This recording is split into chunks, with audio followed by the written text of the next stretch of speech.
Bem-vindos.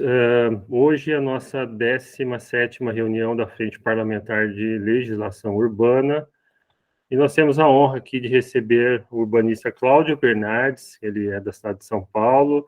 Temos aqui a Jo Steck, da Steck Arquitetura, a Kelma Camargo, do Secov Campinas, a Adriane Carvalho, que é do nosso gabinete, a Marga da MHK, KHM, sei lá como é que fala, MHK, o João Verde, nosso famoso arquiteto e um monte de outras coisas, a Gisela Tibiriçá da Coab, arquiteta e advogada também, e outros que mais estarão entrando aí. Temos aqui a Karina Cury, do Secov também. E vamos lá, passando então a palavra para o Cláudio Bernardes, e no final faremos a interação aí com os demais colegas, o Alan Cury também entrando, e bom dia a todos. Vamos lá, Cláudio. Bom dia a todos aí, obrigado, Paulo, pelo convite, né? Um prazer aí poder debater com vocês aí um pouco um assunto tão importante como esse aí, que é a revitalização de centros urbanos. Eu vou tentar compartilhar a minha tela aqui, então.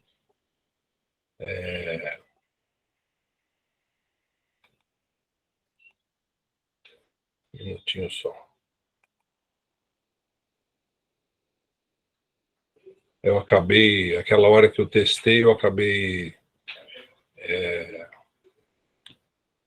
desligando aqui o... Um minutinho só.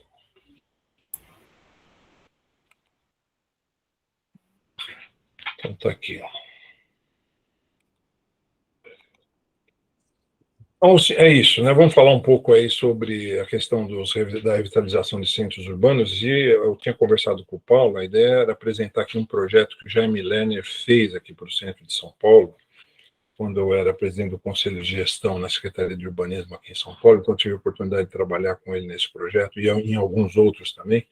O Jaime é uma pessoa incrível, né? Considerado um dos 20 maiores pensadores do mundo, né? O segundo arquiteto mais influente do mundo aí, e é bem interessante o projeto, então acho que ele serve aí como base para a gente discutir um pouco. Mas antes de falar sobre o projeto do Jaime, eu queria fazer uma introdução aqui sobre algumas questões aí que eu tenho observado de outros projetos e umas premissas importantes para a gente falar antes da gente falar sobre esse projeto do Jaime. Então, a primeira questão é por que revitalizar essas áreas centrais, né? Isso acho que é um processo que ocorreu e tem ocorrido no mundo todo, né? Muitas das áreas centrais de várias cidades sofreram esse processo de revitalização, e muitas outras precisam ainda passar por isso, né? Primeiro, porque normalmente as cidades começaram ou se formaram nas suas áreas centrais, né? Então, tem toda uma história nas áreas centrais, né? Normalmente é um símbolo de orgulho da cidade, a cidade que tem um centro com bastante vitalidade, um centro pulsante, vibrante, né? Então, isso é uma das razões importantes para a gente fazer isso. A segunda é para a gente recuperar essa vitalidade que sempre existiu nas áreas centrais e vai se degradando aos poucos, né?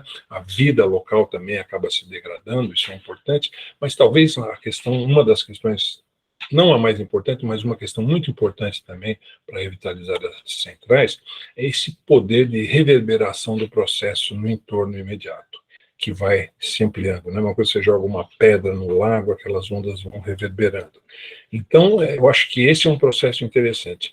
E, assim, por coincidência, começo da semana passada, eu tive que ir a Londres para algumas reuniões, e eu sempre tinha lido sobre o Battersea Power Station, e eu acabei indo lá visitar, e achei bem interessante trazer para vocês, porque é uma história interessante dessa reverberação, né, num processo de revitalização.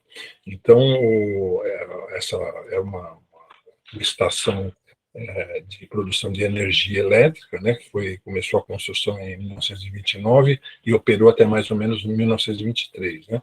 Mas ficou uma região assim degradada, até pelo fato de você ter uma estação com produção de energia carvão, né, poluição, etc.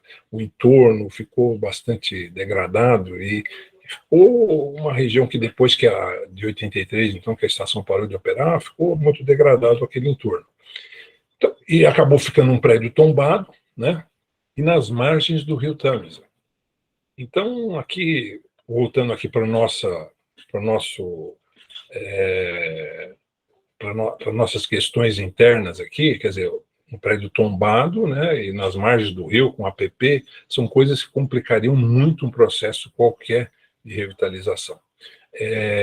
Lá na Inglaterra existe um modelo que nós não temos aqui, que é uma gradação de tombamentos. Aqui você tomba ou não tomba, né? Você tem uma questão do raio do bem tombado, etc., né? Mas lá você pode gradar os bens de acordo com a sua importância, você pode só se preocupar com a fachada, só pode mexer dentro o que quiser, em outro você não precisa se afastar, outro, o entorno do bem tombado, ele não é todo o entorno, é só parte. Então, com base nisso, se possibilitou fazer uma revitalização disso, e também essa questão de APP, né, que lá não tem essa questão, ele está bem na margem do Tâmisa. Se fosse considerar essa questão da APP, lá o Tâmisa, naquela região, ela tem 235 metros de largura. Pela nossa lei, a gente tinha que deixar uma APP de 200 metros. Então, pegava o empreendimento inteiro, não faria nada. Mas, com tudo isso, o que aconteceu? Foi possível revitalizar esta área onde está a estação aí, né? Revitalizar a própria estação e criar uma âncora de revitalização ali, que virou isso aqui. Então, se vocês olharem aqui, foi revitalizada toda a estação, foi feito um shopping center aqui dentro da estação, e no entorno, empreendimentos comerciais e residenciais. E isso gerou uma revitalização enorme no entorno, reverberou esse processo. Então, aqui é a estação como era dentro. Essa foto eu tirei na quarta-feira passada, lá um shopping center dentro da estação, é uma coisa maravilhosa. Aqui é o entorno da estação, né, como era antes, depois, agora o que virou isso hoje, né? O processo de reverberação é realmente impressionante. Aqui, olha, se vocês olharem, está nesse círculo vermelho, é a área, né, de Battersea. Aqui foi a revitalização, e aqui no entorno foram executados empreendimentos residenciais e comerciais. E aí você começa a ter aqui onde estão essas flechas, os locais onde começa a reverberar o processo de revitalização no entorno, que acaba virando uma coisa parecida com isso aqui, que realmente é interessante ver o poder que tem a reverberação num processo de revitalização.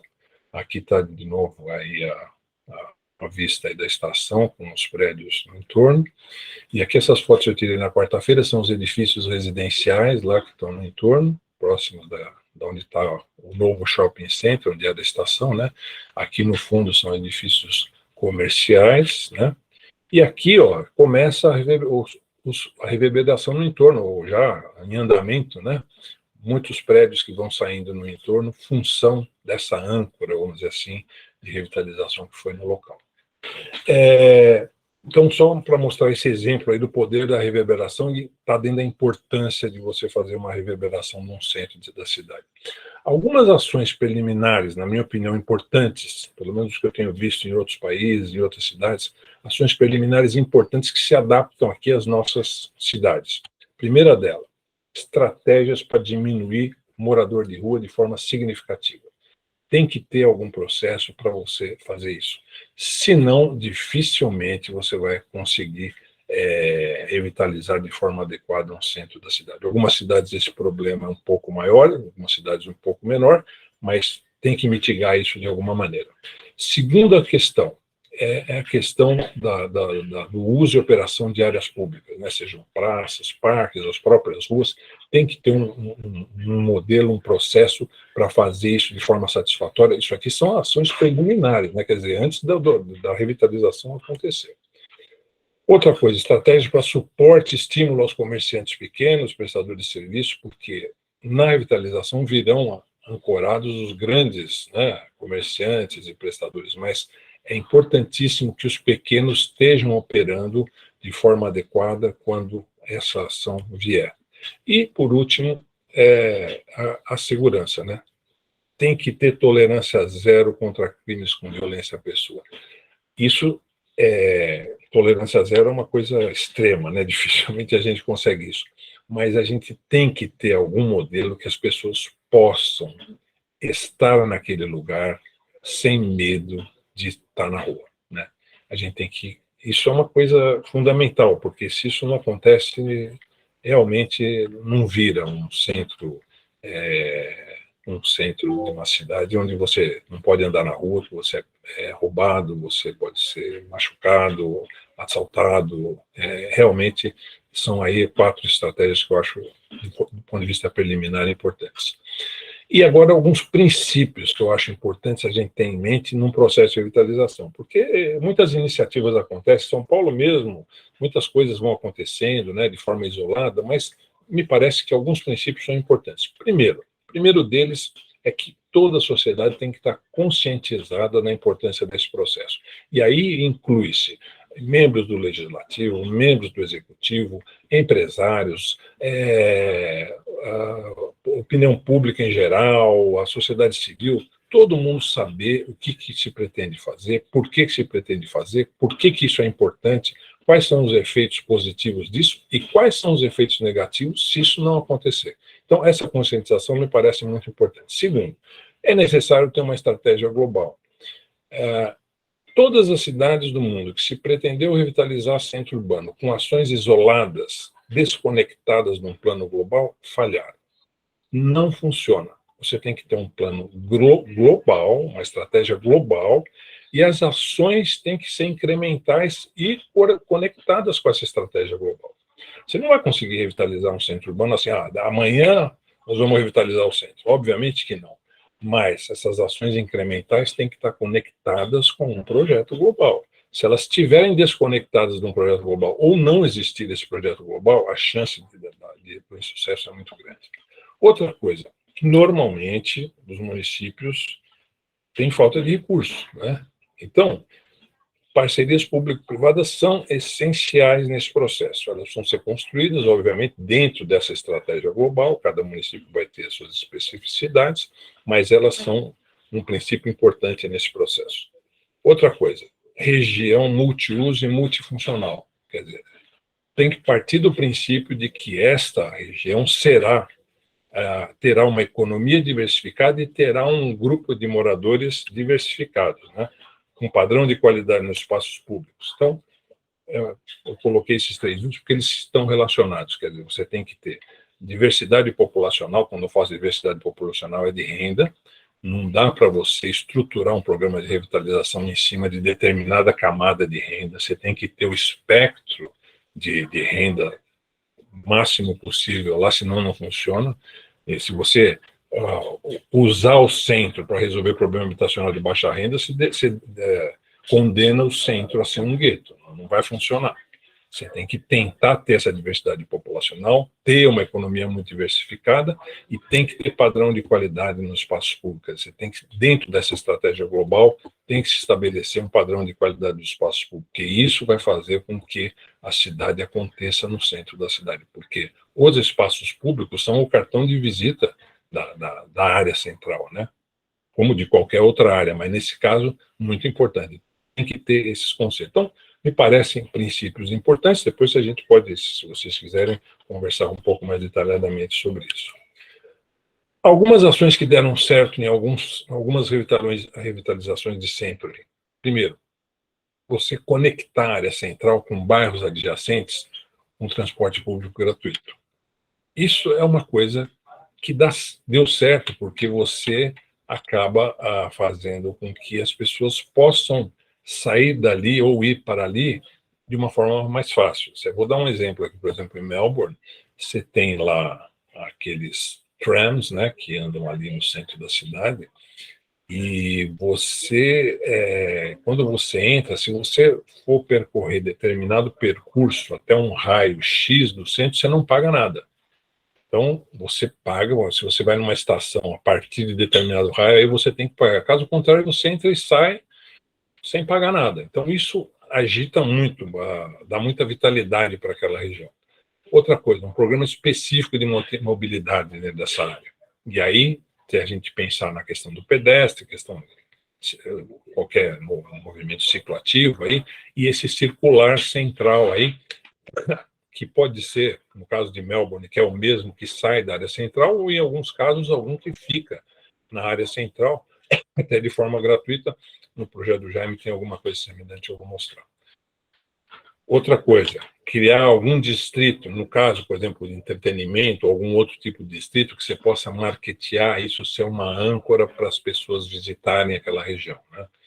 Um distrito de arte, um distrito gastronômico, alguma coisa que seja marketeada de forma interessante para as pessoas que são de outros lugares ou da própria cidade, falam, pô, eu preciso ir para Campinas e no polo de gastronomia lá, porque é um negócio fantástico, ou no polo de cinema, ou sei lá, alguma coisa assim. Então, isso é uma coisa que funciona muito.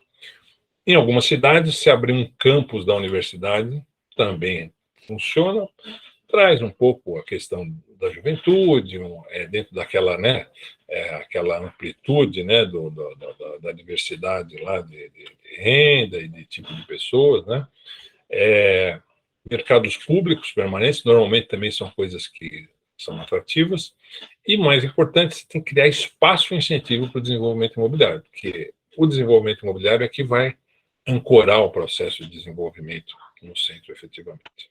Bom, dadas essas preliminares aí, passar a mostrar para você um pouco o que foi esse projeto, que na época foi chamado de Centro Novo, que acabou não saindo do papel por questões políticas, mas eu que tenho acompanhado muito esse processo nos últimos 30 anos aqui em São Paulo, foi o primeiro projeto com uma estratégia global, que eu falei no começo.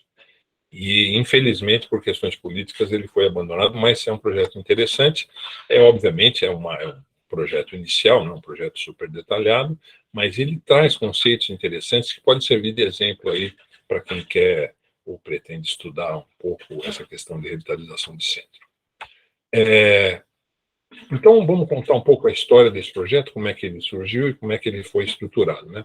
Primeira coisa, se tentou imaginar as potencialidades e os desafios que se tinha no centro lá de São Paulo, né? Então, é uma metrópole superlativa, né? São Paulo é uma cidade enorme, né? Com vários focos, várias vertentes. Você tinha tesouros importantes na área central, né? O nosso Teatro Municipal, a própria Estação da Luz, Sala São Paulo, uma série de coisas interessantes que poderiam ser exploradas. Tem uma infraestrutura de transporte chegando no centro, todo o transporte, né? Nós tivemos esse movimento radial aqui no início, depois a gente ficou um pouco policêntrico, mas tem uma infraestrutura de transporte muito boa chegando na cidade. Seria importante usar o mercado imobiliário como um dos motores para a revitalização dessa área central, isso foi uma premissa importante, né? E a urgência dos esforços serem sinérgicos e articulados, porque até então as tentativas vinham sendo feitas de forma muito atabalhoada. As premissas que foram colocadas como estruturantes para o projeto foi, primeiro, a prioridade da moradia. Lógico, você quer revitalizar, trazer vida, pessoas, diversidade populacional, era importante a moradia. Uso misto, diversidade, né? E entender como é que vai acontecer a coexistência, não só do ponto de vista da diversidade social, mas da diversidade econômica e comercial. Primazia para o pedestre, mobilidade coletiva e leve, né, no centro. Eu vou mostrar para vocês como é que a gente tratou disso. Uma rede de espaços públicos qualificados, e esse ponto é importante. Espaço público qualificado é importante. Agora, você ter esses espaços públicos em rede é uma coisa muito importante. Como é que você cria uma rede de espaço público qualificado, no caso? Isso é uma coisa que foi uma premissa importante e acabou sendo bem resolvida. E outra coisa, preservar, obviamente, a memória, a cultura e a própria identidade do centro. Você não pode querer fazer uma revitalização e jogar fora tudo que realmente é importante ali, que cria aquele orgulho, a história da cidade, como a gente vinha falando. Então, essas foram as premissas básicas, né, para numa visão da área central do centro de São Paulo. Então, essas são aí as 6, né, 6 premissas. Bom, então, como é que se pretendeu, a partir dessas premissas, conduzir o processo? Então, bom, o Jaime veio com a ideia de criar 5 ideias força. Então, essas são 5 ideias, forças que iriam empurrar o processo de revitalização. Essas propostas giraram em torno de bulevares centrais, eu vou passar por cada uma delas depois, portais da cidade, que eles chamam portais de São Paulo, uma linha circular no centro, a criação de polos de economia criativa, intervenções pontuais, que o Jaime chamava de acupunturas urbanas, que seriam algumas intervenções pontuais. Então, a estratégia global da revitalização se pautava nessas 5 ideias aí. E cada uma delas conversando com as demais, porque isso é importante. E a partir disso, você cria uma estrutura que permite a revitalização dessa área central. Vamos lá para os bulevares, que era a primeira ideia. Então, foram identificadas as avenidas onde você poderia criar bulevares. Bulevares no sentido tradicional da palavra, né? Você criar um bulevar mesmo, uma avenida, bulevar, com algumas características. E ele imaginava que esses bulevares seriam, dentro da área central, os eixos que iam irradiar vida, trabalho e sociodiversidade. Então, vida, trabalho e sociodiversidade seriam irradiados por esses bulevares centrais, que seriam preparados para isso. Como que isso poderia ser feito, né? Obviamente, aqui só um desenho esquemático, mas a hora que você começa a olhar, você já vê que tinha uma proposta de você fazer o adensamento ao longo desses bulevares centrais, garantindo comércio, escritórios e moradia, né? Para que eles fossem esses eixos de vida, trabalho e sociodiversidade. Então, aqui tem um exemplo aqui, num cantinho aqui da cidade, que é a Avenida Rio Branco e a Avenida Duque de Caxias. Então, a primeira coisa, se identificou que você tinha aqui um futuro terminal, né, de transportes e um futuro centro aqui de habitação de interesse social, que foi uma coisa que está em execução lá, chama Casa Paulista, uma PPP, na verdade, né? Porque eu vou mostrar depois, nessa área central, a gente tem várias ZEIs, né? Que é as Zonas de Especial Interesse Social, para habitação de interesse social, que você tem que concatenar com todo o processo de revitalização. Então, a ideia era essa, né? Você fazer aqui, então, um bulevar na Avenida Rio Branco, né? Outro na Duque de Caxias, né? Considerando que existe aí esses marcos que eram, na época, já pré-planejados. E a ideia justamente é você ter, né, criar esse adensamento ao longo desses eixos, desses bulevares, criando efetivamente o bulevar, né, criando ciclovia, aumentando as calçadas, criando uma iluminação diferenciada, promovendo o uso misto, fazendo arborização e dando maior densidade para esses bulevares. Esta maior densidade para os bulevares, além de tudo, ela pode, num futuro, numa etapa seguinte, se tornar um modelo de operação, parecido com uma operação urbana, para você fazer arrecadação de recursos para investir no próprio centro. Contudo, você não pode começar com esse processo, você precisa criar esse atrativo, né? Então, eu vou mostrar para vocês, tem uma primeira fase em que a ideia era você criar um bulevar, trazer as empresas para investir, para adensar, sem pagar nada, sem outorga, sem operação nenhuma, para criar o modelo, criar o atrativo. Depois as coisas podem mudar, mas a ideia é você ter isso até como um potencial até de arrecadação. Aqui algumas ideias, né? Aqui ao fundo a gente tem a Estação da Luz, né? Então isso aqui é a Duque de Caxias, né, em São Paulo, aqui em São Paulo. Aumento de calçadas, né? A criação realmente de um bulevar, ou vários bulevares que seriam esses eixos irradiadores de vida, trabalho e sociodiversidade. Então aqui que eu estou mostrando, tá vendo? Aqui esse é um problema que talvez tenha em outras cidades. Essas áreas em rosinha aqui são as zonas de preservação cultural. E as em amarelo, as ZEIs. Então, você tem que compatibilizar. Olha aqui, que não é fácil, tanto de área de preservação cultural que tem, como é que você faz, e aqui, para fazer essa acomodação da convivência entre os bens tombados e os novos prédios que vão existir. Então, uma coisa que nós fizemos discussões na época com o CONPRESP, que aqui é o Conselho de Preservação, com o CONDEFAT, que é estadual, e com o IFAM, que é federal, para estabelecer umas envoltórias, né, regras envoltórias, de tal forma que, atendida essa regra envoltória, o empreendedor não precisa passar em lugar nenhum. Não precisa passar em CONPRESP, nem nada, já a aprovação vai ser feita diretamente pela prefeitura. Se você quiser extrapolar essa regra envoltória, aí sim você tem que ir no órgão de preservação para ver se está ok.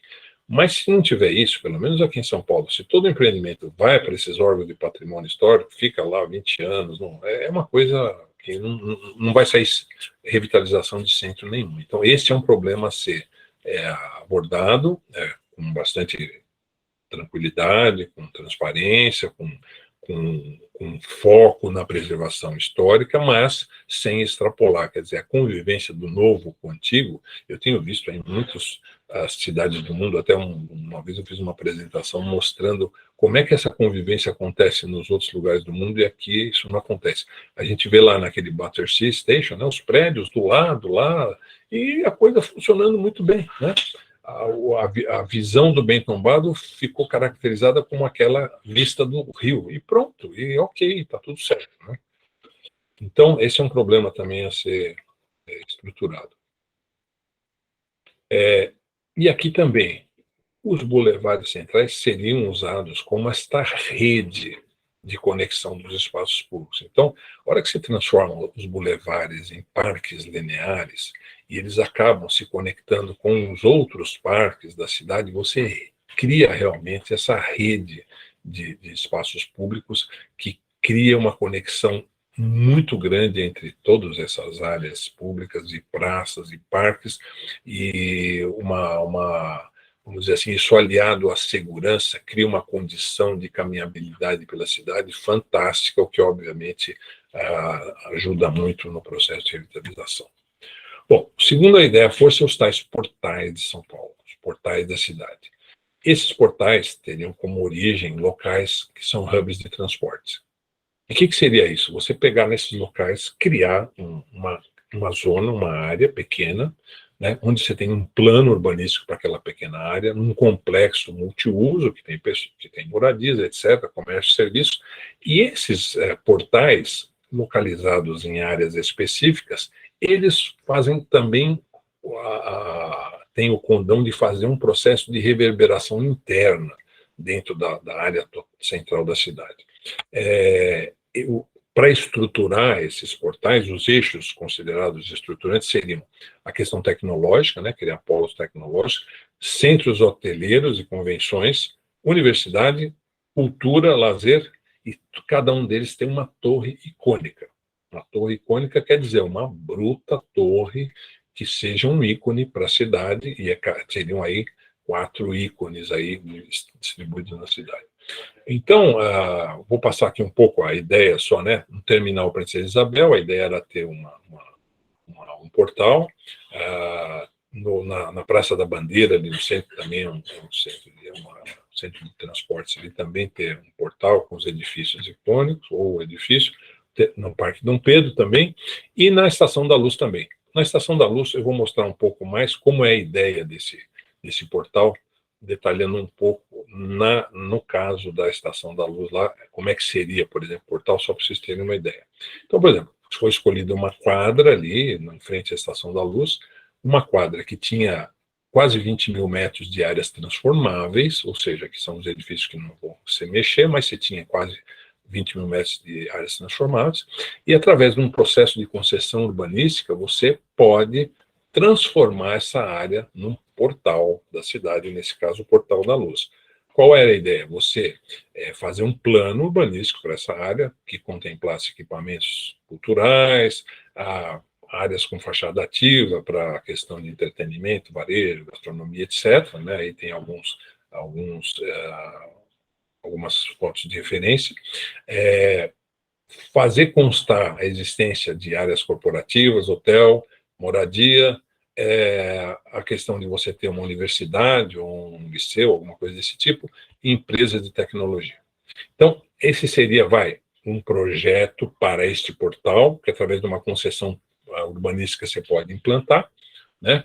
E, além disso, você dá aí um caráter, né, de sustentabilidade, com fachadas voltaicas, coberturas verdes, etc. Quer dizer, isso parte da prefeitura, né, a ideia do plano urbanístico desse portal, e a concessão urbanística é feita para que ele seja implantado. Aqui, então, é só uma ideia de como seria este portal aí, né?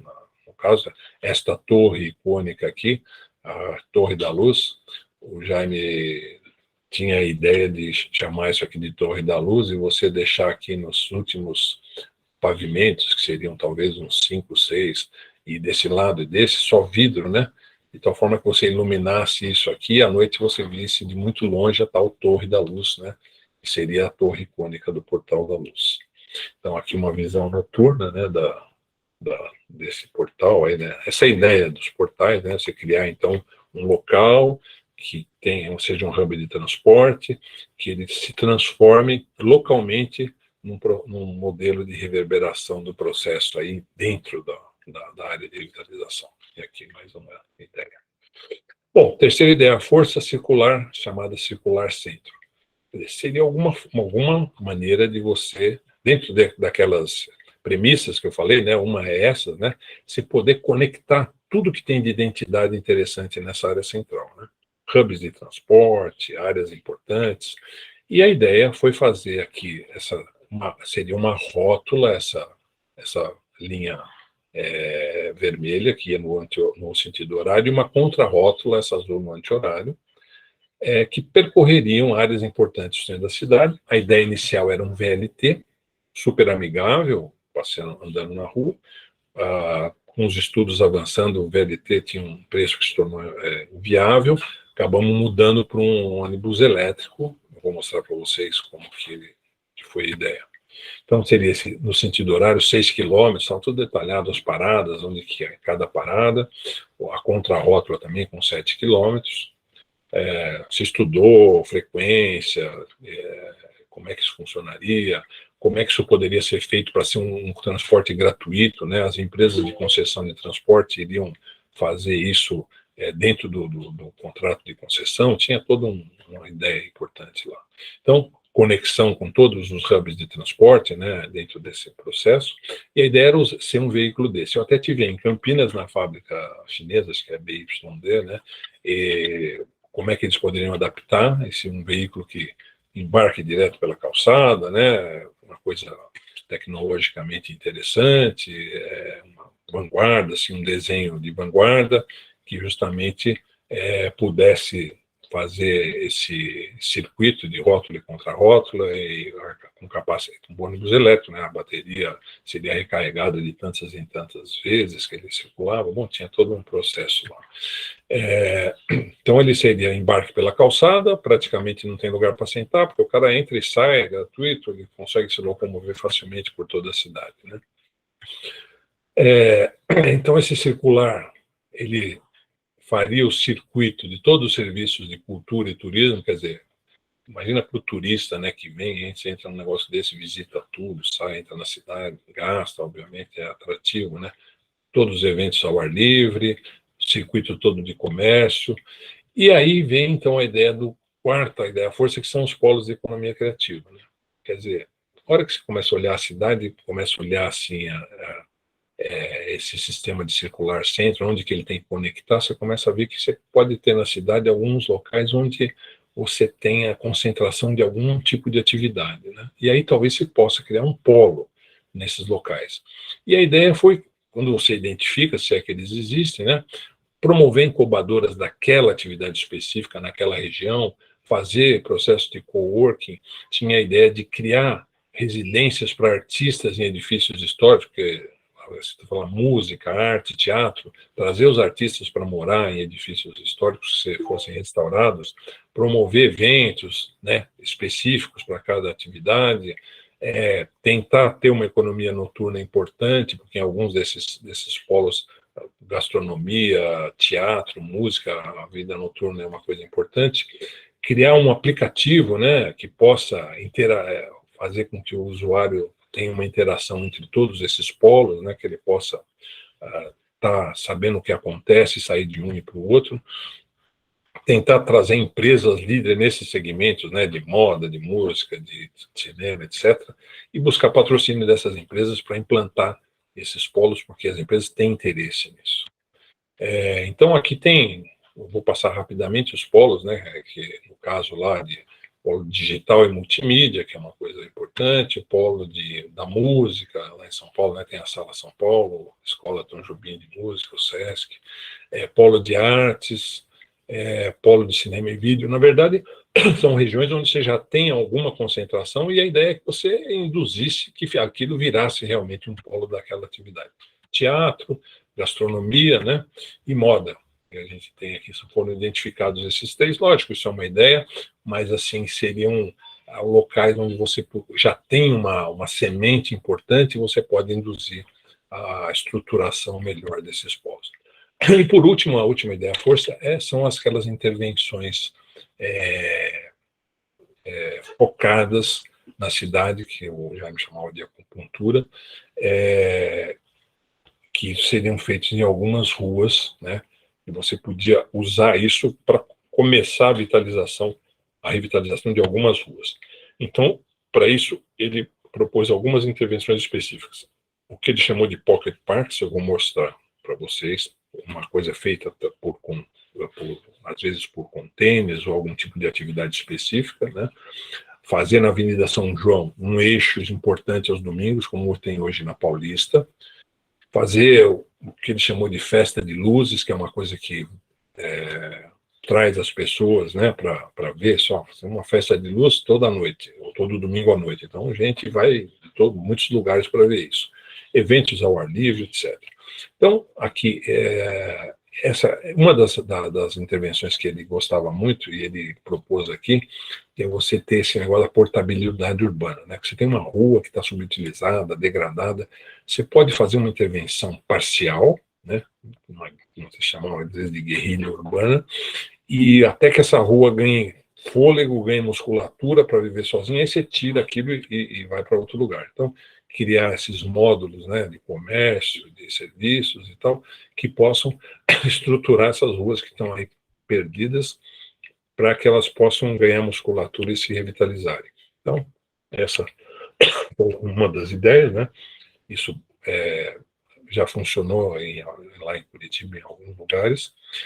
Aqui também você criar com esse modelo aqui uma área de coworking ou startups em algum lugar que possa facilitar ou favorecer aí a reestruturação de uma região qualquer e local, né? Deu ideia a questão de games, é uma coisa também interessante. Cinemas, né? Você pode levar cinemas em algumas regiões para criar um ponto, né, aquele ponto, e de repente aquilo se revitaliza. Aqui a ideia da Avenida São João de fazer, né, uma avenida aberta aos domingos para os pedestres e ter lá um festival de luzes e grafite, etc. Né? Uma intervenção local. E além dessas 5 ideias, ele achava que você tinha que ter algum comitê intersetorial voltado para o centro que fosse responsável pelas ações que vão acontecer ali, como se fosse uma agência específica para o centro. Então, teria que ter alguém, ou esse agência, um comitê, focado na questão do planejamento, né, para estruturar a questão urbana, a questão de mobilidade, eventualmente parcerias, a parte social, né, empreendedorismo, tecnologia, etc. Cuidar da implementação, né, porque não pode ficar jogado dentro dos quadros lá da prefeitura um projeto desse tamanho, tem que ter uma coisa específica, né, alguém cuidar disso e alguém cuidar depois da gestão, obviamente, do que foi implantado e de como tem que fazer a zeladoria daquilo e manter aquilo de uma forma que a revitalização avance e não volte para trás. A ideia também, como eu falei, as ações têm que ser incrementais, então foi feita uma proposta de fazer isso em fases. Uma primeira fase no horizonte de 2 anos, uma segunda fase, 4 anos, e uma terceira fase, 8 anos. Nessa primeira fase, então, seria feito esse projeto piloto, vamos dizer assim. Se vocês estão olhando aqui meu mouse, nessa região aqui, que é a região mais complexa da cidade, onde está a Cracolândia, se implantar um projeto piloto. Obviamente, você põe um projeto piloto na pior região, deu certo, ele vai dar certo no resto, né? Sem dúvida. Então, a ideia era você colocar aqui nesse trecho, usando aqui esse Boulevard do Duque de Caxias, todas as 5 ideias força, né? Criar, então, aqui o Boulevard, né, da Duque de Caxias, criar o Portal da Luz aqui, criar um circular só nesse trecho aqui, para ter o funcionamento do circular, e começar a implantar um polo de economia criativa aqui, que é um polo de música. Então, seria um projeto interessante. O custo, obviamente, isso teria que ter um investimento da prefeitura. Na época, eu conversei com os empresários, todos se dispuseram a vir operar aqui, construir prédios nesse bulevar para realmente criar, mudar a região, né? E vamos dizer assim, uma ideia interessante fazer um piloto para testar as ideias, né? Depois, no horizonte de 2 a 4 anos, implantar o restante dos bulevares, outros portais, implantar a linha circular e outros polos de economia criativa, e depois consolidar esses bulevares, implantar o restante dos portais, então fazer isso com ações incrementais e faseadas por até 8 anos. Então, era isso, viu, pessoal, que eu queria mostrar para vocês aí. E estou à disposição para a gente bater um papo. Muito bom, Cláudio. Parabéns aí pela apresentação. Eu vou iniciar, então, com a primeira pergunta, e a galera quiser escrevendo aí no chat, a gente vai liberando aí as inscrições que vocês forem fazendo por sequência. Então, sobre esse projeto do Jaime Lerner, você disse que não foi para frente por motivos diversos aí, né? Nós temos a dificuldade aqui em Campinas, que nós não temos nenhum projeto desse projeto que você apresentou, né? Não existe nem nada no horizonte que se assemelhe a isso, e a gente sabe que a gestão política ela é muito curta, de 4 em 4 anos, e não existe esse compromisso com o longo prazo, né? Então, a gente queria fazer um link aí, Campinas e São Paulo, por que não deu certo essa ideia, o que falta para ela dar certo, e o que você acha que a gente precisava aqui para que isso começasse a ser plantado? Olha, não deu certo por motivos políticos que são homogêneos no Brasil inteiro, por aí na cidade, né? Sempre um projeto de um não é bom para o outro, né? Se não tem uma continuidade na administração, sempre é uma coisa complexa. No caso aqui, saiu o Dória, entrou o Bruno Covas, pronto, já mudou o apetite com relação ao projeto. Se fosse o mesmo prefeito nos 4 anos, seguramente isso teria saído do papel. Mas no caso aqui do Dória, como ele ficou só 2 anos, e aí a coisa acabou não andando. A outra coisa importante, eu acho, foi o seguinte: quando você faz um projeto e você faz no âmbito da municipal, é possível fazer, mas você tem que fazer uma concorrência, né? Tentar,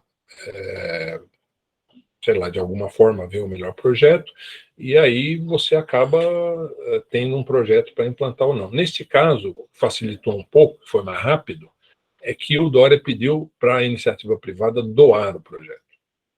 Então, foi feito um chamamento pelo Executivo para quem quisesse doar um projeto de revitalização do centro.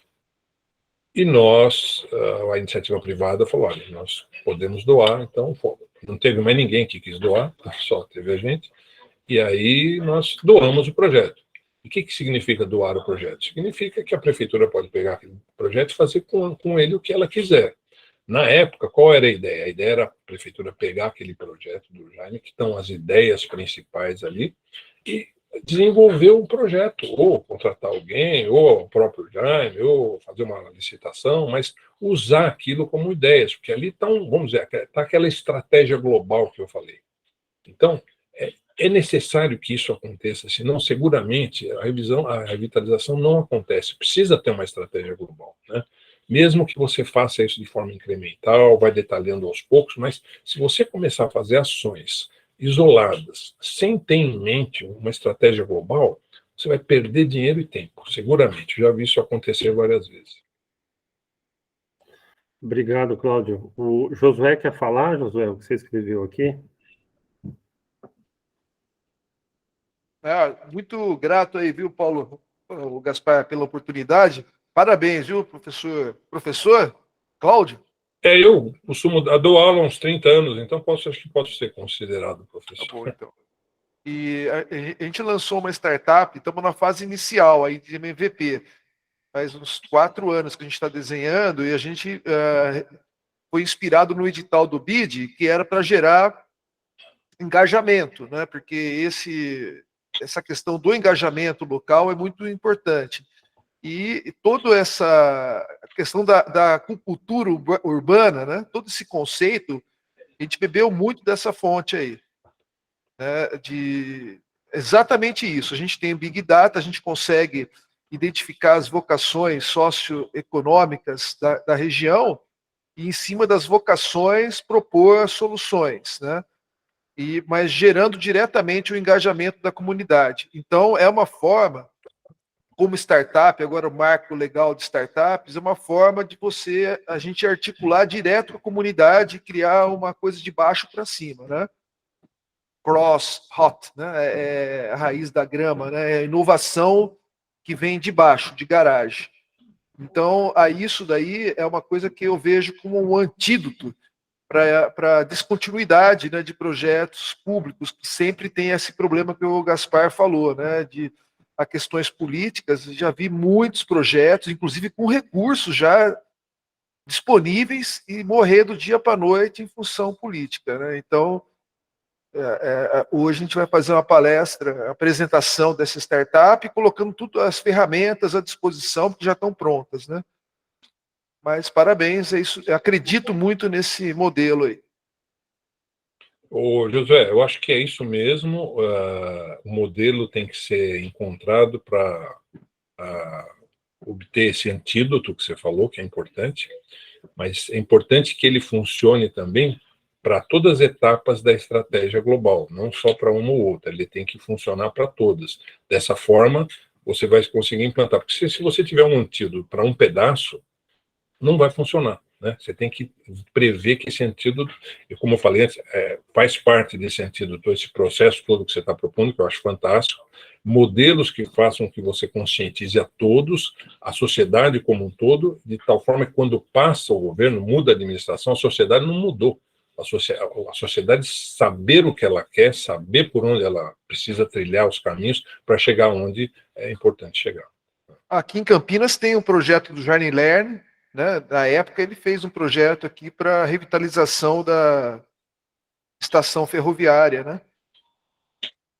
E eu não sei como que tá isso, mas na época ele tinha uma conexão com aquele transporte que ia aqui da ferroviária para o aeroporto de Viracopos, e tinha toda uma...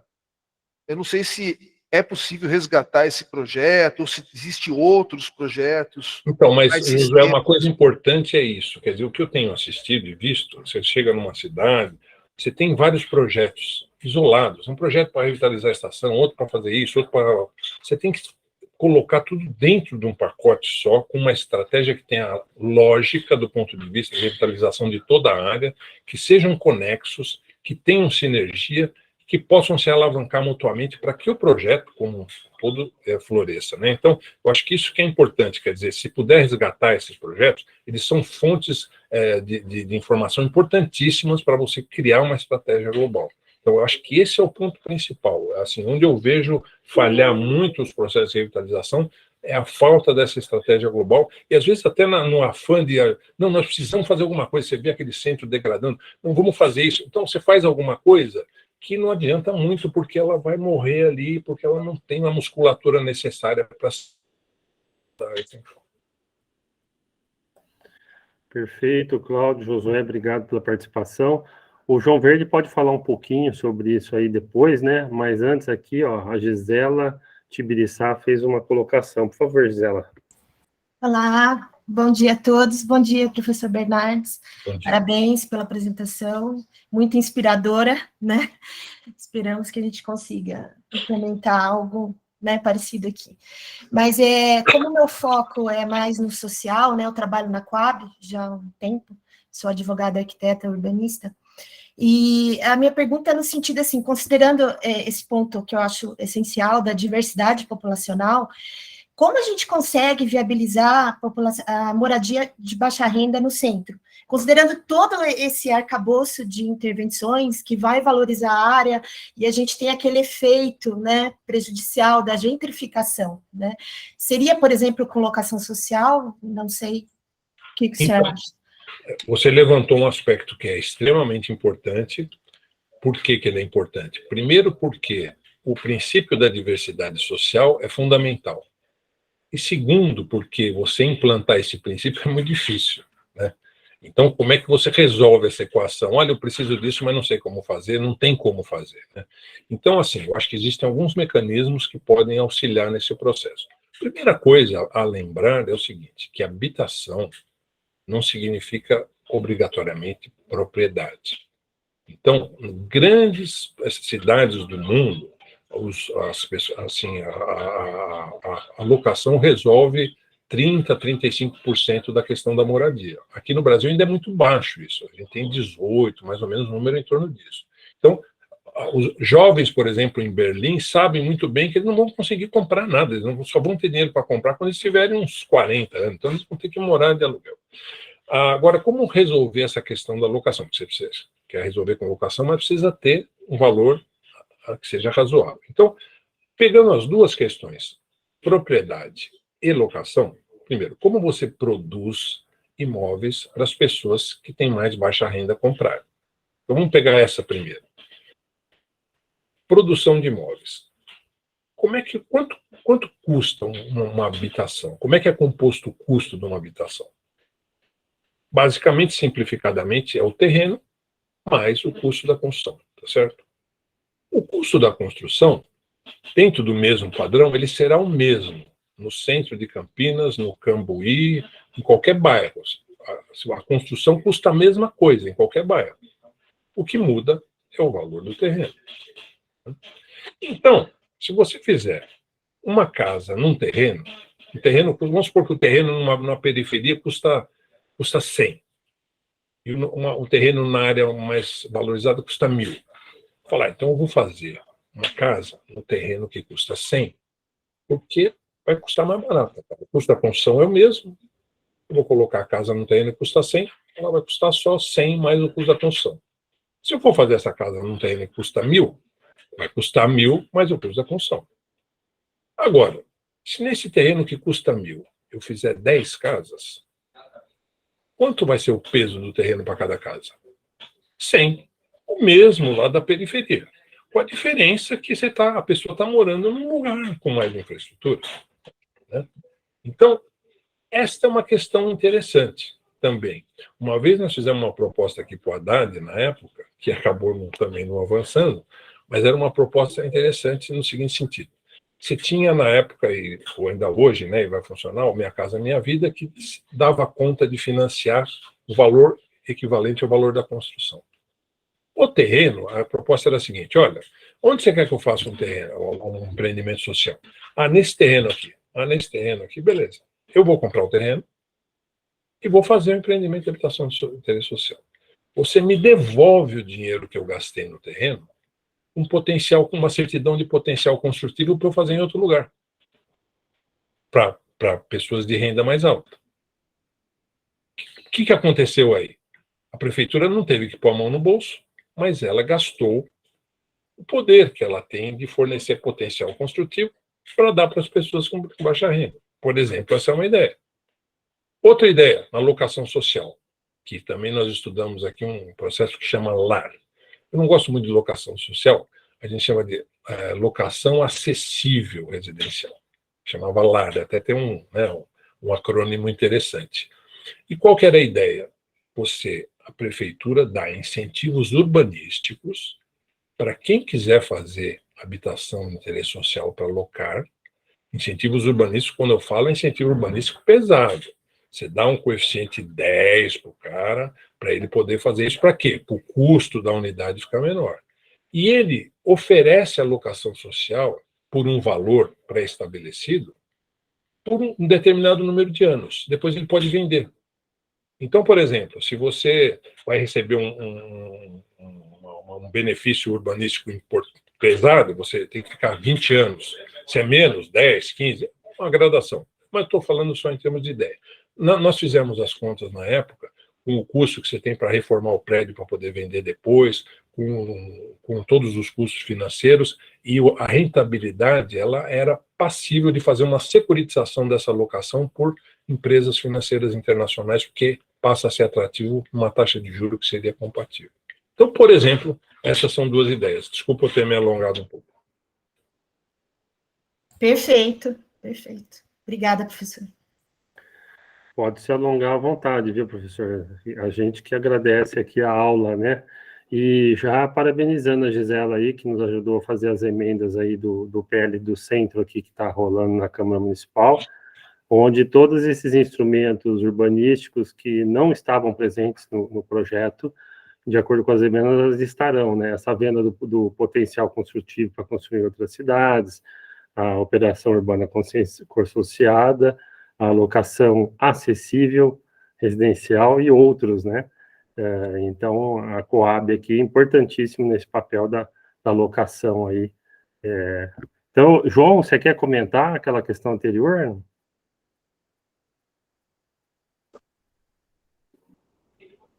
E o João foi falar e acabou saindo sozinho aqui. Enquanto ele não entra, professor, e ninguém perguntou aqui, vai mais uma minha. Bom, teve um retrofit em São Paulo, acho que foi aprovado há 2 anos atrás, né? Teve o plano de Reviver Centro e o Requali Centro, né? O Reviver no Rio. Você deve estar habituado aí com os dois. João Verde aceitando aqui. E sumiu de novo. Com esses 2 planos, e agora Campinas aqui está querendo editar o seu primeiro, né? Então, a gente queria entender como é que foi a implantação desses 2, e depois, na sequência, o Rio parece que já fez tudo integrado. São Paulo fez o retrofit e depois fez o PIO, né? A gente queria saber aí a diferença desses 2, se você puder dar uma pincelada para a gente. Mas antes de você responder, eu passo de novo aqui para o João, que caiu. Vocês estão me escutando?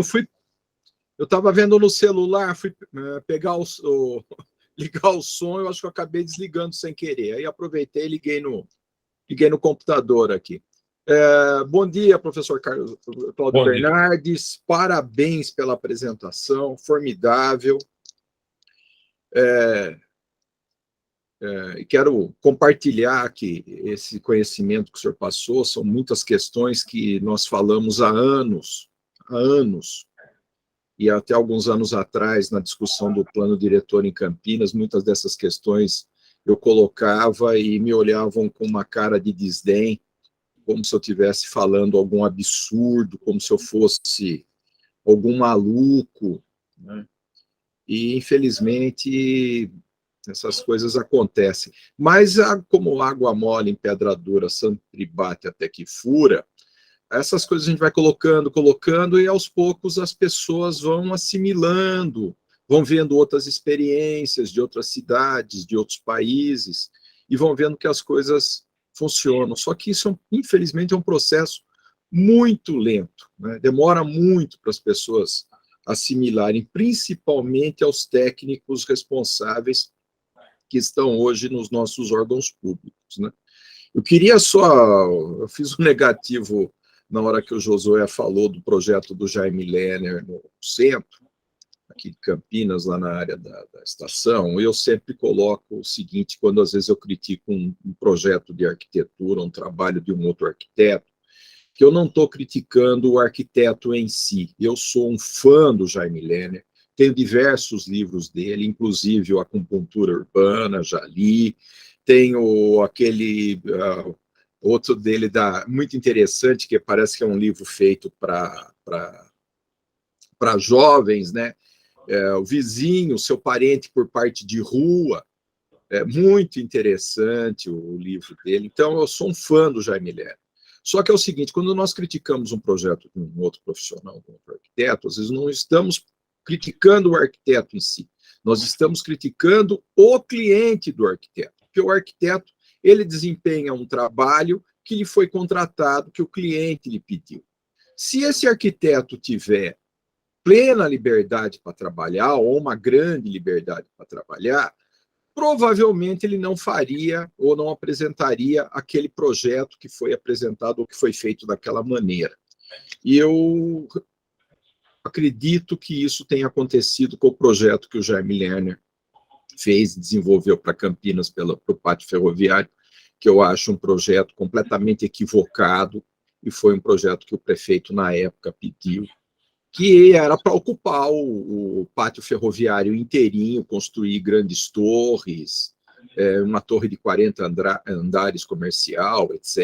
E eu acho um projeto totalmente equivocado. Eu tenho uma visão que eu acho que aquela área tem que ser tornada um parque público, um Central Park de Campinas, e nós levarmos para lá atividades culturais e educacionais e trabalhar nesse sentido. O apoio para que nós possamos reestruturar mais o centro da cidade. Então, todos esses moradores que nós levaremos para o centro da cidade, eles teriam à disposição esse parque, teriam toda a infraestrutura de educação e de cultura ligado a esse parque. Então, é o pensamento que eu tenho, da mesma maneira que eu defendo o enterramento dos trilhos, né? Principalmente, agora vai vir o trem Intercidades, e eu defendo que esse trem venha a ser enterrado, passe no subterrâneo, e que nós possamos ter o parque todo liberado, todo o nível liberado, sem a questão dos trilhos. Isso era uma das coisas que eu criticava no projeto do Lerner também, que ia colocar luz de LED no trilho, para o trilho ficar colorido à noite, ficar trocando de cor. Eu acho que nós temos que tirar essa barreira física. Só para terminar, eu cheguei até a comentar isso há um tempo atrás, ano passado, com o prefeito, o atual prefeito de Campinas, sobre o enterramento dos trilhos. Essa ideia não é minha, essa ideia é do Toninho, nosso ex-prefeito, que foi assassinado. Ele apresentou essa ideia no Condepac em 2001, logo que ele assumiu a prefeitura, da mesma maneira que ele apresentou a ideia do Ceprocampo, de colocar a escola técnica ali na área da estação.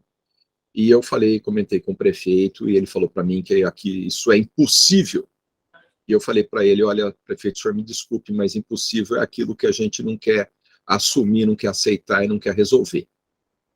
Então, só fazendo uma questão aí de um apoio, parabenizando toda a sua apresentação, todas essas questões que você colocou são extremamente pertinentes, a questão das vocações, a questão dos polos de atração, dos polos educacionais, culturais, tudo isso é de extrema importância. E essa sua palestra, agradecendo muito, vai ficar aqui nos anais do trabalho do Paulo Gaspar, gravado aqui para que a população de Campinas e principalmente os políticos, os técnicos, o prefeito venham assistir, os vereadores venham assistir e percebam que caminhos errados e tortuosos a nossa cidade continua caminhando.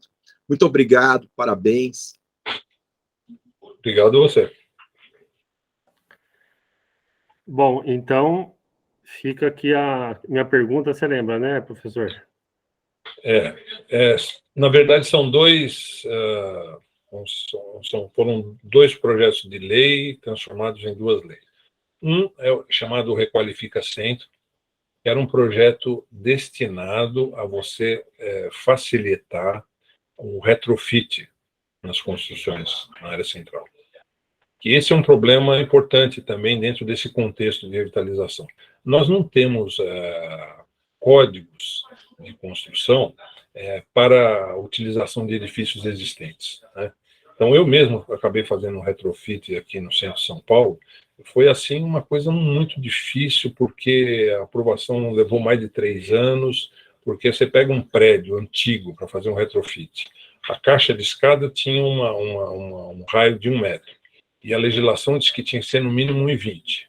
Então os caras falaram, você tem que então derrubar e fazer com 1,20. Mas se eu derrubar a caixa de escada num prédio sem recuo, do jeito que é, eu derrubo o prédio inteiro. Não é impossível isso.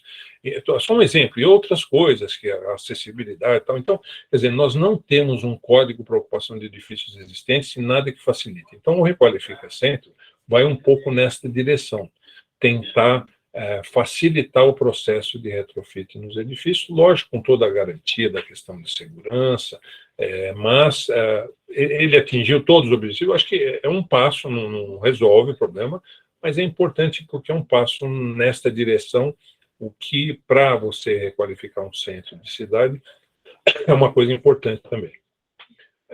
O Pio Central, vamos dizer assim,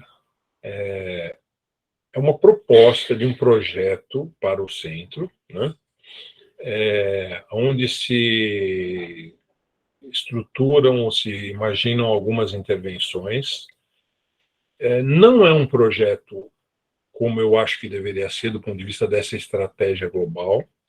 Ele se propõe algumas intervenções, mas, na minha opinião, muito falho ainda. Por quê?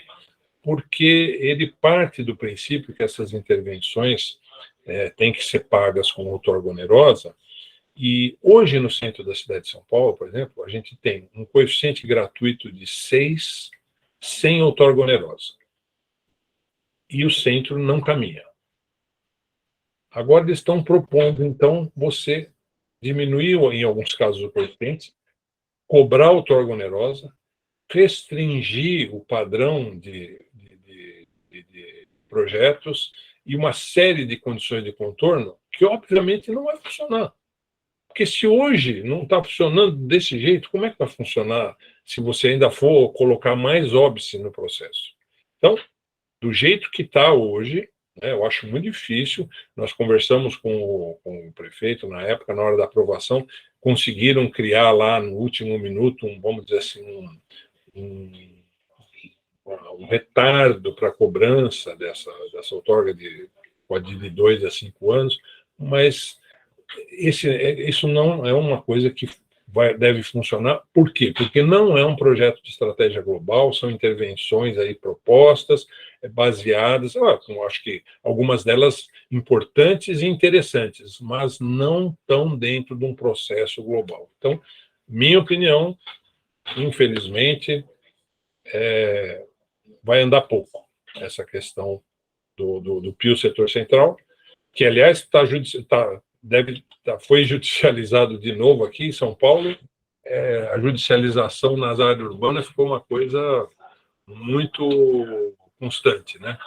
E também tem um processo do Ministério Público querendo que se suspenda o Pio Setor Central. Então, também isso cria insegurança, não é uma coisa pertinente. E do ponto de vista do Requalifica, eu acho que é um passo importante nessa direção. É preciso a gente pensar como a gente faz o retrofit dos edifícios, pensando que é um edifício que foi construído há muitos anos atrás e precisa de adaptações para se adequar à legislação local, né, ou vigente hoje.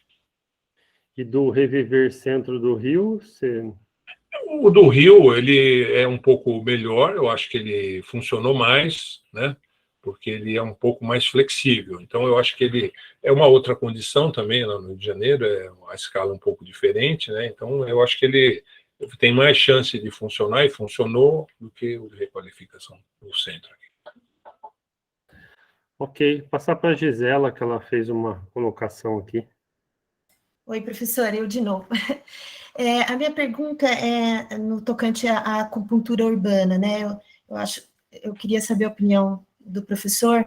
Por exemplo, ao redor do mundo, a gente vê os países aí com ideias bastante criativas, né? E de sucesso. Por exemplo, embaixo de viadutos, eles constroem aquelas bibliotecas, né? Públicas, e é um sucesso, né? E com baixo custo, acho que não precisaria tanto, né? E traz vivacidade e tudo mais. E eu não sei qual a opinião do professor, se aqui no nosso país a gente teria espaço para isso, a nossa cultura tem a questão da violência e tudo mais. Basicamente é isso. Olha, Gisela, eu acho que você levantou uma coisa importante, porque são espaços que, normalmente, quando ocupados, não ocupados de forma adequada, eles se transformam em ocupações degradatórias, né? Então, assim, eu tenho visto aqui em São Paulo, depende muito de como está o acesso, por exemplo, baixo de viaduto é um exemplo interessante que você colocou. Depende muito do local, do tipo de acesso, né? Então, por exemplo, tem aqui em São Paulo, tem um local que fizeram, por exemplo, uma escola para cabeleireiro para pessoas de baixa renda. É um uso interessante. Outros locais fizeram um ponto de disposição de entulho para as pessoas irem e outros viraram a moradia de pessoal de rua. E aí vira uma favela, e vai degradando e tal. Então, realmente, eu acho que assim, é importante essas intervenções pontuais, elas têm que ser feitas, né? Os espaços, e como esse, que são espaços embaixo de viaduto, tal, que eles não têm outra função a não ser você realmente criar um uso específico para aquilo, é importante. Em outros locais, tipo praça pública, tal, a gente tem que dar valor para a função que aquele espaço se destina, né? Não adianta você querer fazer uma escola na praça pública, porque não é para isso que ela foi feita, mas sim fazer com que ela seja usada, ter uma zeladoria interessante, equipamentos para que ela seja usada como realmente um ponto de encontro social, ponto de diversão, lazer, etc., e não deixar que isso se deteriore. O que é um problema. O que a gente vê hoje a prefeitura não tem recursos para cuidar das praças, cresce o mato, fica tudo abandonado. Tem o recurso do patrocínio, né, de você fazer a privatização de parques também é uma alternativa para ser estudada em alguns casos, mas na questão das praças, aqui em São Paulo, você tem aí as empresas que põem uma placa e cuidam da praça, lá tal. Então, tem alternativas para você melhorar isso e fazer com que os espaços sejam melhor cuidados. Né? Obrigada, professor.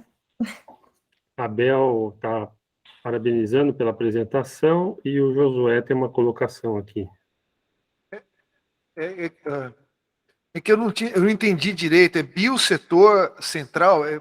PIO setor central, que é Plano de Intervenção Urbanística. O PIO é um instrumento urbanístico criado no Plano Diretor de São Paulo, aqui, que chama mas é específico Projeto de Intervenção Urbanística. É específico de São Paulo? É um instrumento criado aqui no Plano Diretor de São Paulo. É PIO, né? PIU, Plano de Intervenção Urbanística. Ah, tá. E outra coisa, eu estava querendo convidar vocês para conhecer o site, né? Nós colocamos uma automatização, né? Já, então, é bairrosinteligentes.com.br. O modelo pode ser aplicado em nível nacional, mas a ideia, a gente está aí querendo fazer uma simbiose para apoiar o Gaspar nesse movimento que ele está gerando aí de ampliação, né? De participação, mais participação, engajamento. Tá? Ok. Muito bom, Josué. Inclusive, hoje, 2h, a gente tem uma reunião lá na Câmara, na Comissão de Ciência e Tecnologia, com a apresentação do Josué e a startup dele. Já estão todos convidados. A Bel Paoli, eu achei que ela ia fazer a pergunta, ela escreveu. O que você quer falar, Bel? O que você escreveu? Ela escreveu, me chamou a atenção na apresentação do professor que a primeira ação preliminar apontada para a revitalização seria estratégias para diminuição significativa de moradores de rua. Gostaria de ouvir a opinião do palestrante de como operacionalizar essa tão difícil realidade. Obrigada, Paulo, por fazer minha pergunta aí. É que eu estou ouvindo todo o debate, mas ao mesmo tempo cozinhando aqui, por isso também desliguei meu vídeo aqui. Obrigado por fazer minha pergunta, é isso mesmo. Ok. Então, isso é uma questão complexa, né? Quer dizer, a gente não é... São várias cidades do mundo que têm esse problema, essa solução não é simples, mas o que a gente enxerga é que sem a solução disso, pelo menos uma mitigação, porque a solução completa é praticamente impossível, mas uma mitigação bastante forte, sem isso não vai conseguir.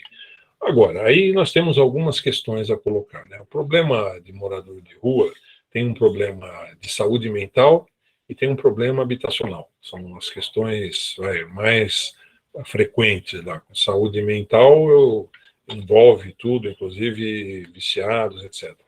Então, eu acho o seguinte, a primeira coisa, nós temos um problema que eu acho que é legal, né? Você não consegue obrigar uma pessoa a sair da rua, levar ele compulsoriamente para um abrigo, né? Primeira coisa é que a gente não tem abrigo para todo mundo, já é a primeira coisa. Se a gente tivesse, então a gente teria que ter uma solução de ter pelo menos o abrigo para poder levar a pessoa para um lugar que seja razoavelmente adequado. Aqui em São Paulo eles fizeram algumas experiências, construíram-se aí uma série de vagas em locais que privilegiavam toda a condição, vamos dizer assim, identificada nessas pessoas, que eles têm um monte de tralha para carregar, que eles precisam guardar, eles têm 2, 3, 4 cachorros que ficam com eles, tem que ter lugar para o cachorro, tem uma série de coisas que foram adequadas a esse pessoal para poder, vamos dizer assim, acomodar essa situação, mas mesmo nesses casos a pessoa não quer ir, né? Não quer porque ela quer ficar bebendo até muito tarde, depois não quer acordar cedo porque você precisa ter uma certa disciplina. Então, é uma coisa um pouco complicada, mas, assim, eu acho que a gente precisa primeiro criar as condições estruturais para resolver o problema, que é ou ter tratamento, por exemplo, na questão de saúde mental, né? Você tem gente que precisa de tratamento, você tem gente que precisa de um tratamento mais profundo, e você tem gente que precisa de um tratamento um pouco mais superficial e uma oportunidade para recomeçar, que nós também não pensamos nisso. Então, eu acho que não é uma solução multifacetada que precisa avaliar vários aspectos, mas nós precisamos pensar nisso. Nós não pensamos com seriedade, né? Quer dizer, identificar, diagnosticar, por exemplo, na questão de saúde mental, o que nós temos, qual é o nosso universo, percentualmente, que tipo de solução a gente pode dar para cada caso, para encaminhar isso, e no final das contas a gente tem essa solução que é de moradia, como a gente pode resolver esse problema, né? Então tem um problema social, um problema de moradia e um problema de saúde mental e eventualmente até um problema jurídico. Quer dizer, tem alguns casos de viciados que não têm a menor condição de decidir por si próprios para onde eles querem ir. Eles precisam ser tratados primeiro para depois tomar essa decisão e usar o seu livre-arbítrio de ver para onde eles querem. Mas hoje em dia eles não têm a menor condição de tomar essa decisão, e a decisão que eles tomam, obviamente, é ficar na rua fumando crack, né? E você não pode compulsoriamente tratá-los. Então, eu acho que é uma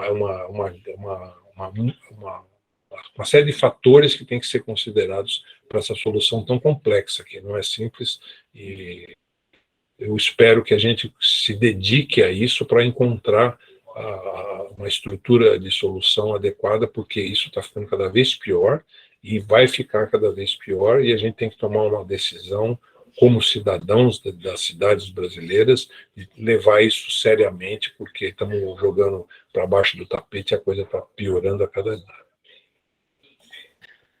Vou dar meu palpite de cidadão aqui. Eu acho que sem internação compulsória nesses casos não tem solução, e aí é uma questão lá para Brasília resolver, né? Não para os municípios.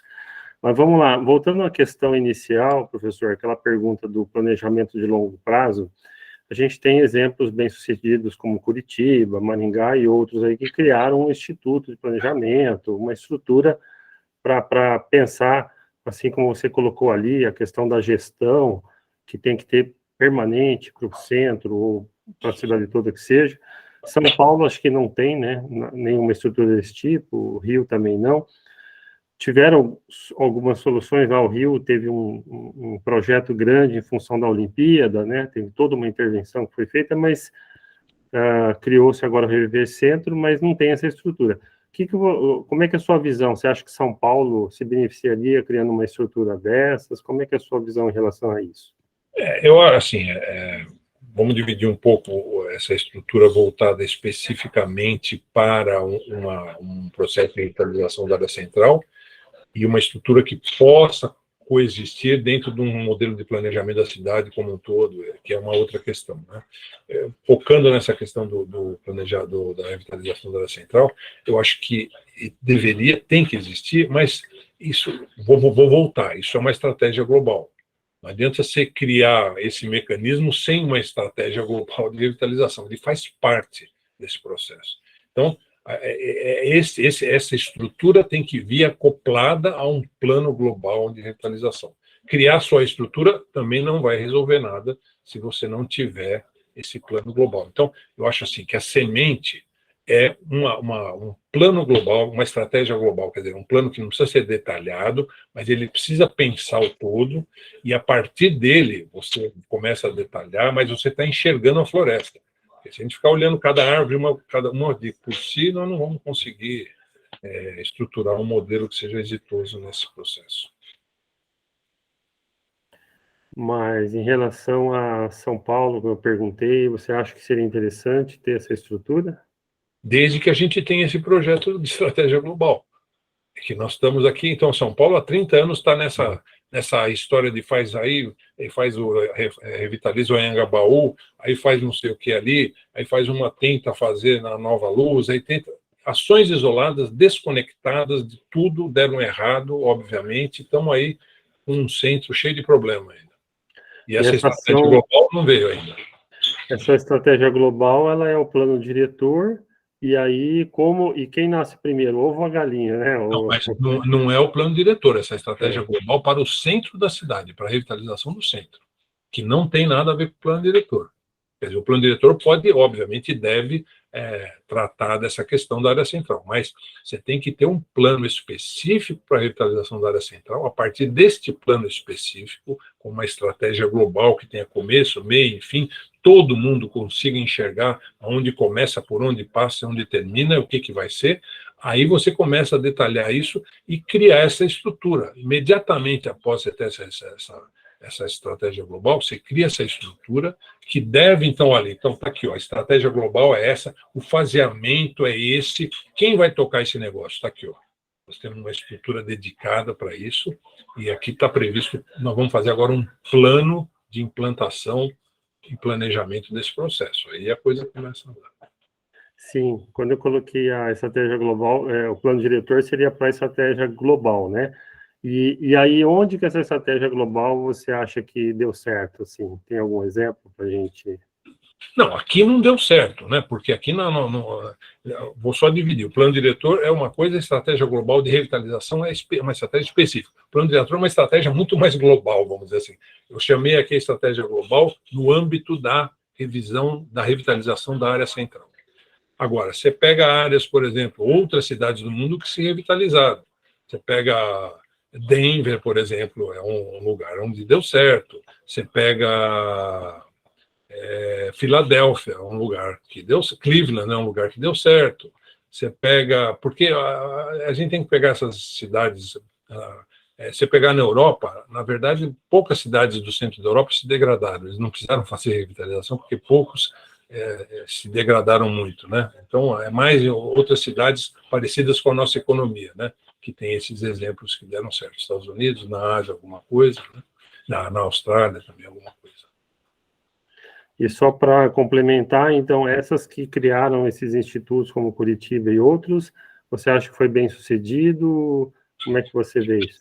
Eu acho muito interessante, mas, por exemplo, Curitiba, esses institutos, eles têm uma lógica de planejamento da cidade, não é especificamente para a revitalização de área central. É mais ou menos semelhante, mas não foi para isso. Deu muito certo? Dá muito certo? Dá muito certo. Né? Você tem instituto de planejamento pensando isso, obviamente é muito importante para a cidade. Aí, dividindo, né? Mesmo com o planejamento da cidade como um todo, por quê? Porque aí a gente também mitiga um pouco aquela questão da mudança de administração. Quando você tem um instituto perene pensando no planejamento da cidade, muda o prefeito, mas agora, peraí, não vamos mudar aqui, o planejamento da cidade está caminhando nessa direção. Mas o que? Bom, precisa de ajustes, vamos fazer ajustes, mas você fica com a memória, uma coisa que está em funcionamento. Então, ele tem uma importância grande até nesse sentido. Agora, do ponto de vista da revitalização de área central, é fundamental que exista, desde que você tenha estruturado uma estratégia para a revitalização. Perfeito. Então, tem a Gisela aqui que fez uma pergunta. Pode falar, Gisela, e depois o João Verde. Desculpa estar monopolizando, mas essa pergunta eu queria que o professor, a opinião do professor, é o seguinte, como eu estou há muito tempo na administração, isso não é uma coisa de agora, mas o que eu tenho observado é que planejamento urbano normalmente é tido como sinônimo de fazer lei e decreto. Faz lei, faz o decreto, está tudo beleza, ninguém acompanha, ninguém faz essas fases que são essenciais, né, da prática e do acompanhamento. Por exemplo, no plano diretor nosso, tem a previsão de uma comissão para acompanhar, nunca foi formada.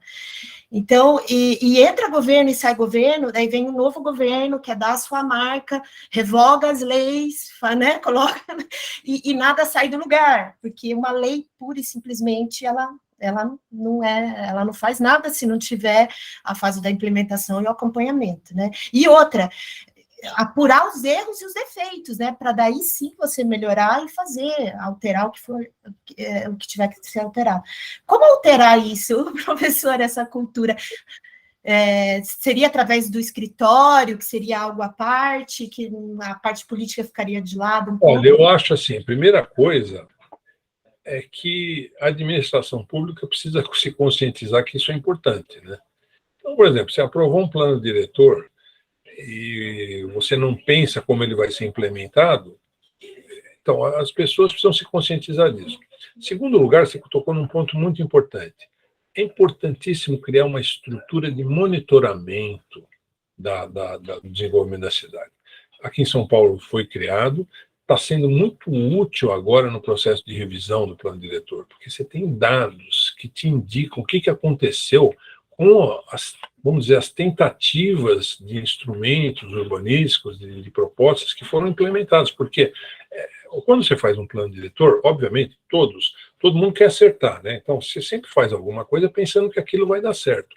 Mas as cidades, todos nós sabemos, são organismos vivos e complexos, muito complexos. Nós não conseguimos prever todos os efeitos colaterais de determinada intervenção que nós estamos propondo. Então, embora a gente tente antecipar, e a experiência nos dá a condição de antecipar melhor, mas antecipar totalmente não conseguimos. Então, monitorar, isso é muito importante, porque você pode conseguir ir ajustando os problemas. E nesse monitoramento você identifica coisas que funcionaram, coisas que não funcionaram, coisas que funcionaram muito bem, ou coisas que funcionaram mais ou menos, precisam de ajuste.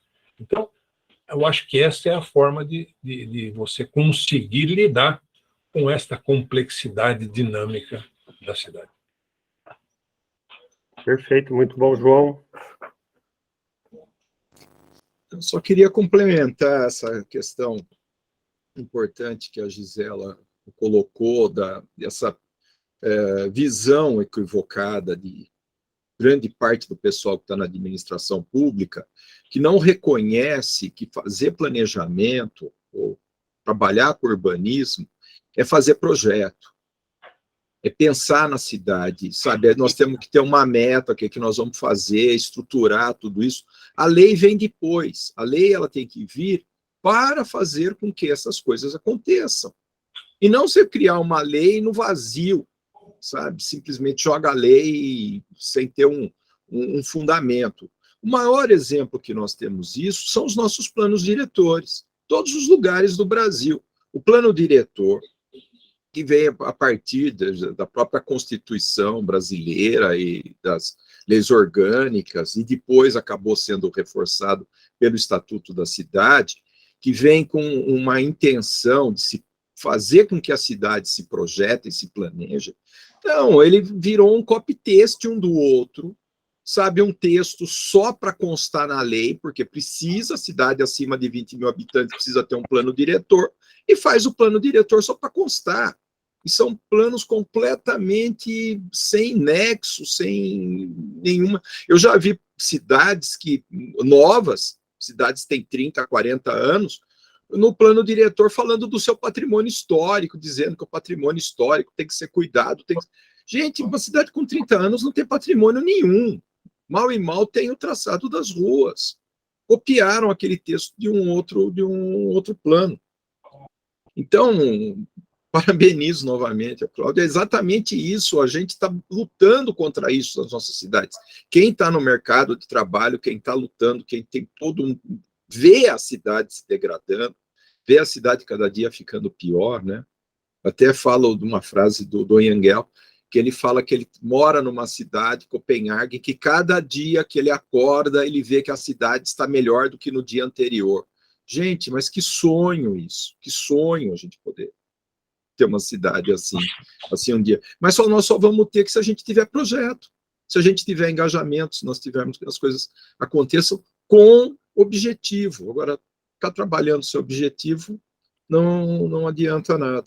Então, eu não sei, o Cláudio acabou de colocar também várias experiências em algumas cidades do mundo, a gente também vê o projeto de Barcelona, vê de Portland, e eu acho que o único exemplo que nós temos efetivo aqui em Campinas é Curitiba.